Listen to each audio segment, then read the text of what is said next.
The stars above Elindra Prime shimmered like living glass, their reflections rippling across the white towers of the Galactic Council. To most, this world was paradise, the beating heart of diplomacy, where wars were outlawed and species from 1,000 systems spoke in harmony.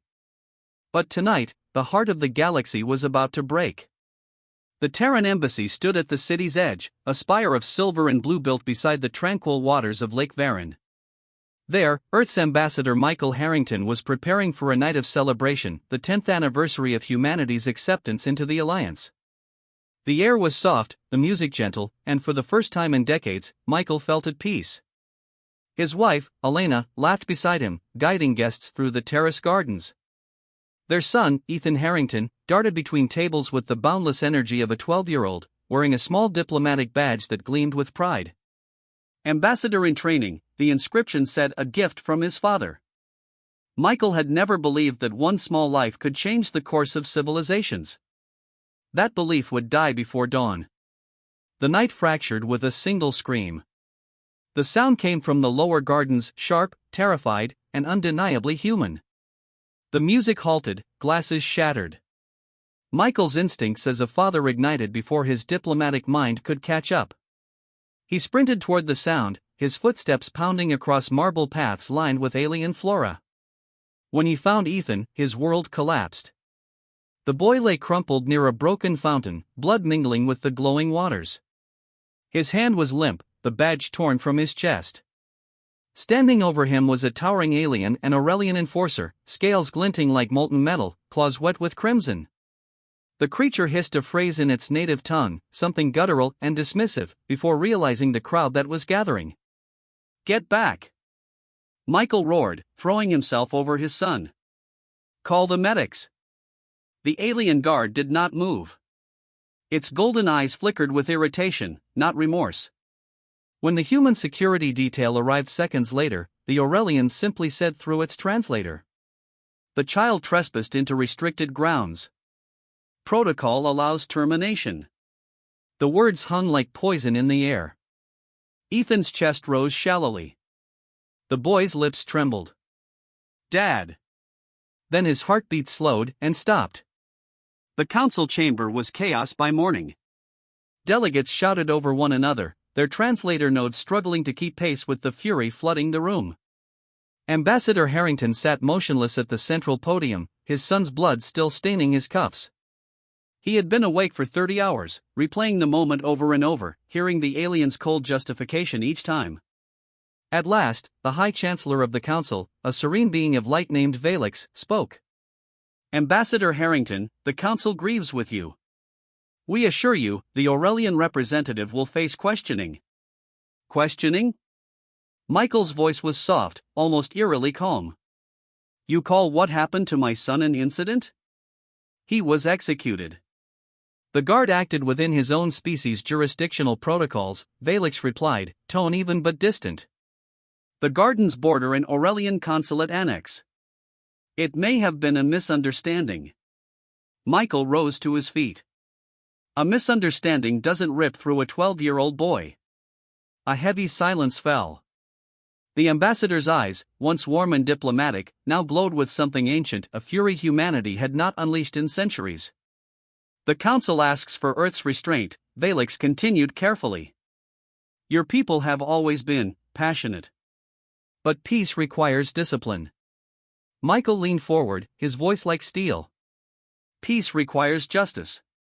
The following day, the Aurelian Dominion declared the incident closed. They issued no apology, no acknowledgement, only a sterile communiqué. The human offspring violated Aurelian sovereign boundaries. No further discussion warranted. When that message was broadcast across Alliance channels, the universe changed. On Earth, protests filled every capital. Children held candles beneath the stars, chanting Ethan's name. Soldiers, long retired, dusted off their medals. The human fleet, bound by treaty to remain near Sol, began silent readiness drills.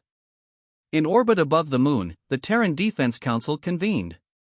The generals, admirals, and heads of state listened to the same recording, the alien's voice calling Ethan's death protocol.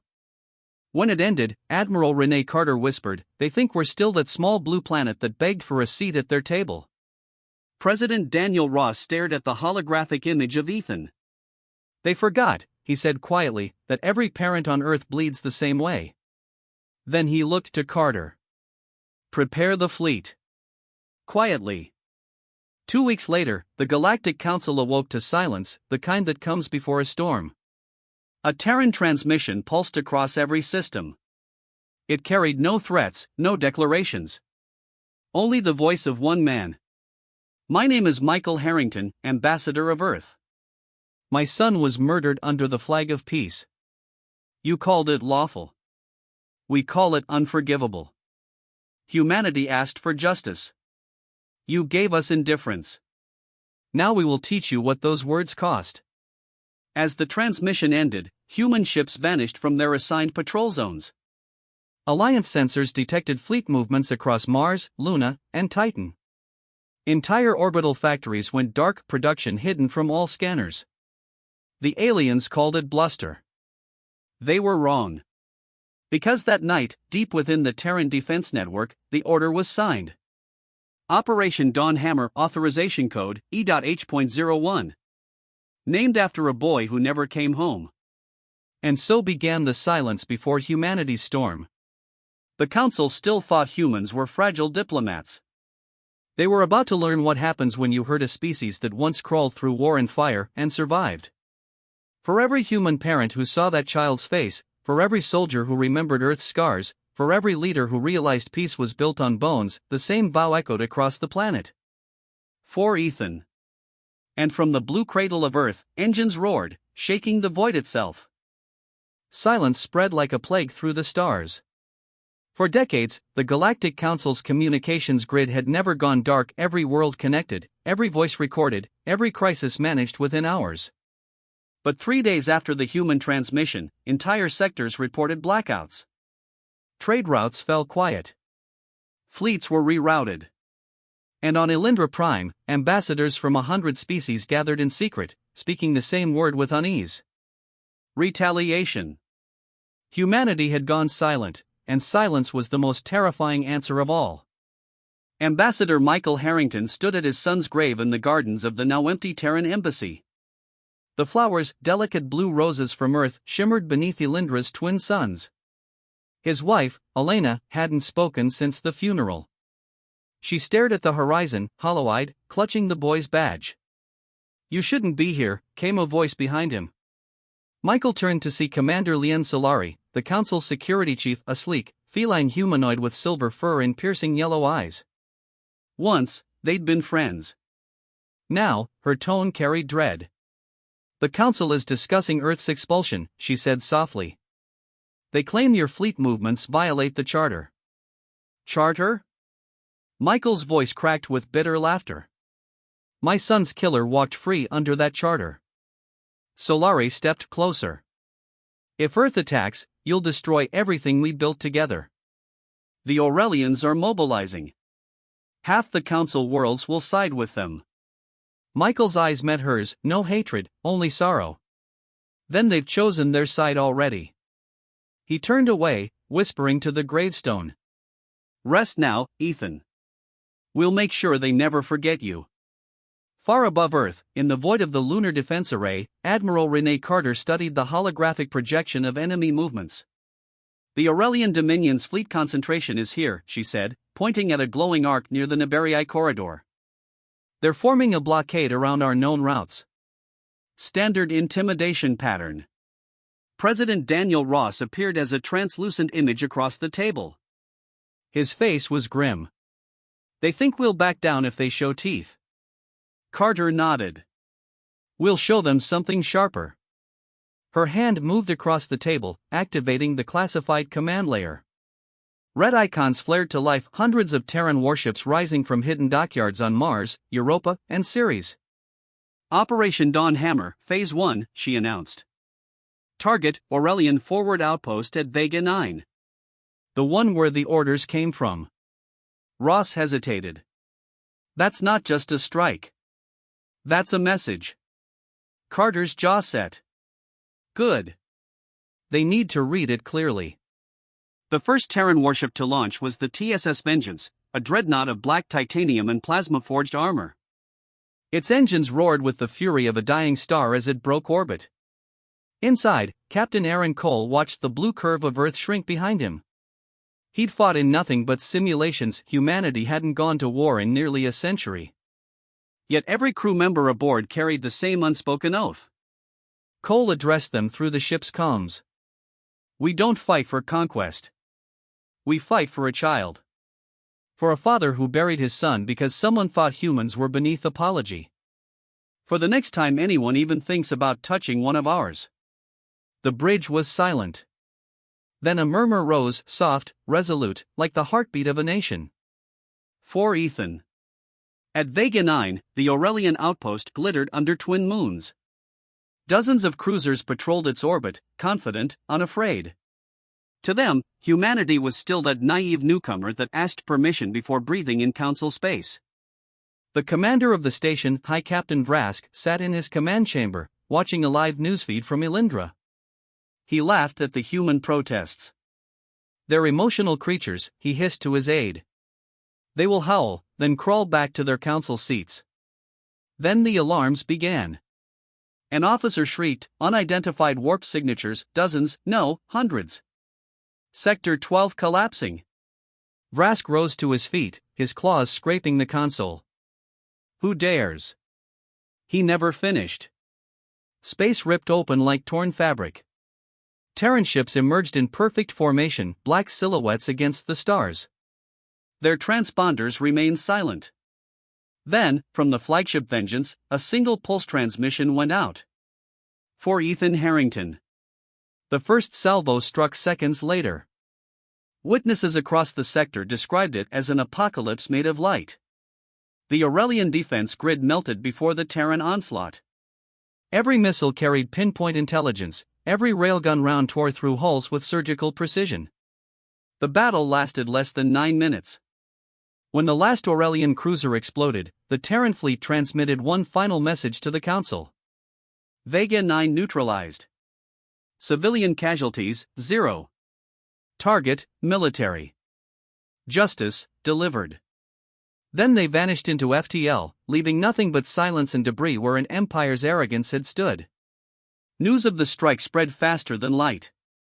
The Council called it terrorism. The Aurelians called it declaration of war. But among the neutral worlds, the miners, traitors, and outcasts who'd suffered under Aurelian domination, whispers began to spread. The humans did it, they said. They struck back. And for the first time in living memory, fear changed sides. Ambassador Harrington watched the footage in his private quarters, his reflection flickering in the light of burning ships. He didn't smile. He didn't cry. Elena entered quietly, placing the boy's badge beside him. "They'll come for us now," she said softly. "I know," he whispered. "And when they do, we'll be ready." She looked at him, the man who'd once preached diplomacy and restraint. "You're not the same, Michael." He nodded slowly. "No one is, after they kill your child." Outside his window, the stars pulsed with the glow of approaching fleets. At the next emergency session of the Galactic Council, Valix's voice trembled for the first time in his 1,000-year life. "Ambassador Harrington, your world's actions are unacceptable. The destruction of Vega 9 violates every..." Michael interrupted. "Every treaty that allowed a murderer to walk free? Every rule that let my son die without consequence? The Alliance cannot sustain peace if humanity continues on this path." Michael's eyes burned like twin suns. Then maybe peace was never real. The chamber erupted into chaos, species shouting, translators failing, guards scrambling. And as the uproar thundered around him, Michael spoke one last sentence, calm and devastating. "Tell the Aurelians Earth is coming." In the vast emptiness beyond Mars, fleets gathered in secret. Massive carrier groups linked by quantum relays. Swarms of drones awakening from silent orbit. From every human colony came volunteers, engineers, medics, soldiers, all bearing a single symbol, a child's badge etched into steel. For the galaxy, this was the dawn of fear. For humanity, it was only the beginning. The war began not with a declaration, but with a whisper that swept across the stars. The humans are coming. From the frozen moons of the Rim to the glittering heart of the Alliance, every world heard it. Fleets that once mocked Earth's small navy now watched in dread as Terran banners lit up the void. Humanity had moved beyond rage. What burned now was something colder, older, and unstoppable. The Aurelian Dominion, masters of 1,000 worlds, gathered their armadas near the twin suns of Vethar. It was said no fleet in the galaxy could match their numbers. Billions of soldiers, dreadnoughts the size of cities, weapons powered by captured stars. But as their ships formed walls of light across the void, their commanders hesitated. The humans weren't attacking head-on. They were erasing. Supply depots vanished. Communications relays burned. Entire convoys disappeared into silent space. And in every attack zone, the same transmission was left behind. For Ethan Harrington. In the war room aboard the Terran flagship, TSS Vengeance, Admiral Rene Carter stood surrounded by the blue glow of tactical projections. Captain Aaron Cole entered, saluting quietly. "They've fortified Vethar Prime," he reported. "Their command ships are dug in deep. We'd have to fight through an entire armada." Carter's eyes were sharp but calm. "We won't fight through it. We'll go under it." She tapped a sequence into the console, revealing a hidden schematic, the Helios Array, humanity's forbidden weapon, a network of solar warp generators capable of collapsing spacetime within a star's corona. Cole's breath caught. That thing was banned under every treaty. "So was murdering a child," Carter said softly. Her voice hardened. "They killed one of ours and called it lawful. Now they'll learn what our law looks like."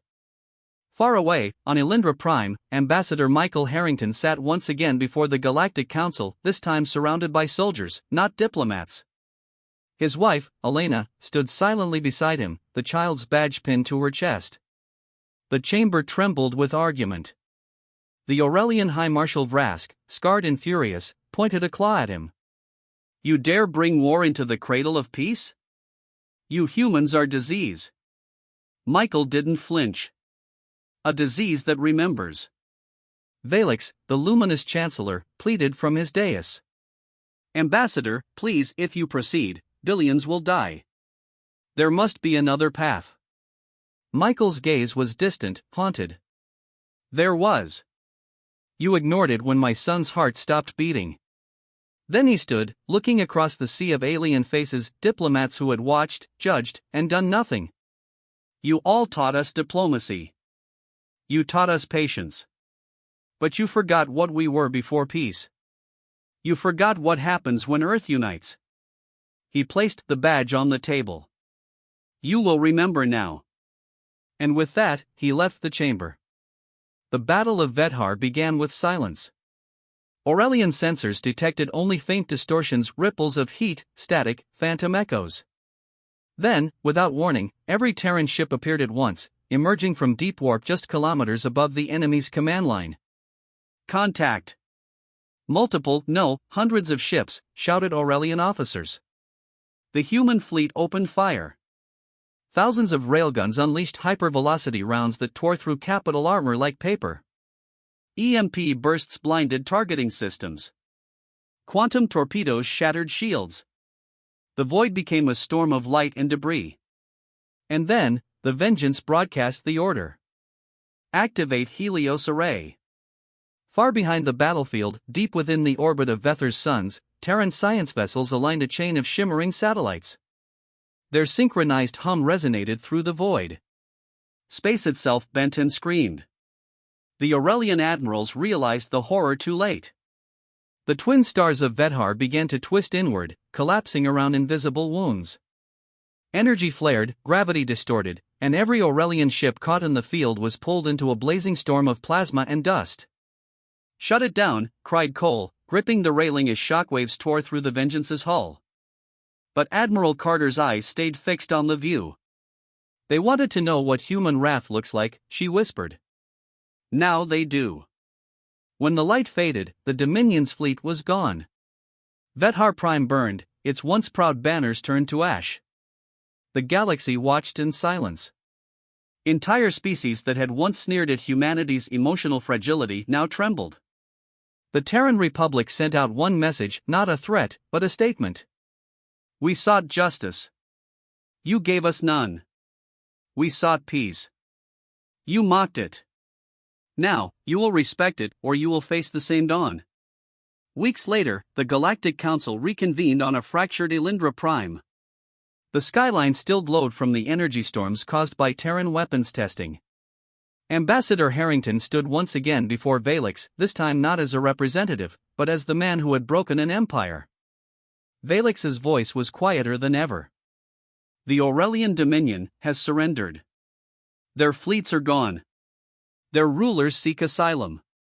Michael nodded. Then it's over. Valix studied him. At what cost, human? Michael looked toward the stars through the shattered skylight. At the cost of never letting another child die for your politics. Elena placed her hand on his. Her eyes were wet but steady. Ethan would have wanted peace. He turned to her gently. And now he'll have it. Not given, earned. In the weeks that followed, the galaxy changed forever. The Council rewrote its laws, not under debate, but under the shadow of Earth's warships. No child, of any species, could ever again be harmed without consequence. The Aurelians, once rulers, now swore oaths of loyalty to the new Terran-led coalition. Worlds that once mocked humans sent envoys to Earth, offering treaties and trade. And at the center of it all, in the quiet gardens of the rebuilt Terran embassy on Elindra, a single statue stood. A small boy, smiling, holding a diplomat's badge. Beneath it, a plaque read, "One life can change the stars." Ethan Harrington, 2325 to 2337. Michael visited the garden one last time before his retirement. Admiral Carter joined him, her uniform polished, her expression calm. "Do you ever regret it?" she asked quietly. He watched the twin suns rise, their light glinting off the bronze statue. "Every day," he admitted. "But peace built on memory is better than peace built on silence." Carter nodded slowly. Then maybe the galaxy finally learned. He smiled faintly. Let's hope they never need reminding. As they stood together in the golden dawn, the sound of children's laughter drifted across the gardens, human, alien, and hybrid alike. And somewhere, in the whisper of the wind through the roses, it almost sounded like a boy's voice, soft, laughing, free.